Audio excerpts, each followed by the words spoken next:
নমস্কার বন্ধুরা, এটা ছিল আমাদের সেকেন্ড দিন ভুবনেশ্বর। আর সেকেন্ড দিন বলতে যেদিন বাসে উঠেছিলাম সেই দিন, সেদিন তো তোমাদের সঙ্গে জার্নিটা শেয়ার করেছিলাম। তো এদিন ভোরবেলা আমরা নেমেছি ভুবনেশ্বর। তো এখানে খুব খিদে গিয়েছিল, যেহেতু সারা রাত ছিলাম।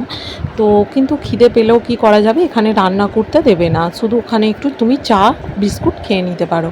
আর এই যে তোমাদের দেখাই ভুবনেশ্বরের মন্দির। তো এখানে ভুবনেশ্বরের মন্দিরগুলো খুব প্রাচীন, তোমরা হয়তো অনেকেই গেছো, আবার অনেকেই যাওনি। তো এই দেখো কি সুন্দর মন্দিরগুলো তৈরি করেছে, এখনও মন্দিরের অনেক কিছু কাজ হচ্ছে। তো এখানে আশ্চর্য বিষয় হচ্ছে শিব মন্দিরগুলো। দেখো শিব মন্দিরগুলো একটু একটু ঘর তার নিচে থাকে, মানে শিব ঠাকুরগুলো রাখা আছে। খুবই প্রাচীন এই মন্দিরগুলো। তো বেশি মোবাইলে এখানে ঢুকতে দেয়নি, আমি যতটা পেরেছি ভিডিও করেছি। তো এই যে আমাদের সবাই পুরো মানে বাসে যারা ছিল মোটামুটি সবাই বেরিয়ে গেছে। তো একটা টাইম দিয়ে দিয়েছিল যে এই টাইমের মধ্যে বাসে উঠে পড়তে হবে, কেননা যেহেতু এখানে রান্না করতে দেবে না, তাই সবাইয়ের খুব খিদে পেয়ে গেছে, তাই ওখানে গেলেই রান্না হবে। একদম এখান থেকে ডাইরেক্ট পুরীতে ঢোকা হবে।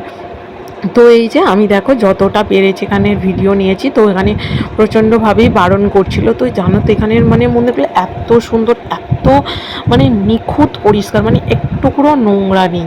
তো এই যে আমরা ক্লাস পর্যন্ত বাইরে ফোন দিয়ে এর ভিতরটা ঢুকেছিলাম। এর ভিতরটা অনেক শিব মন্দির, প্রচুর প্রচুর শিব ঠাকুরের মন্দির। আর আছে অনেক কিছু, মানে গণেশজির মূর্তি, অনেক ভগবান মা দুর্গা সব কিছুর মূর্তি আছে। তো এখানে দেখো এই কুণ্ডটা, দেবকুণ্ডটা খুব সুন্দর।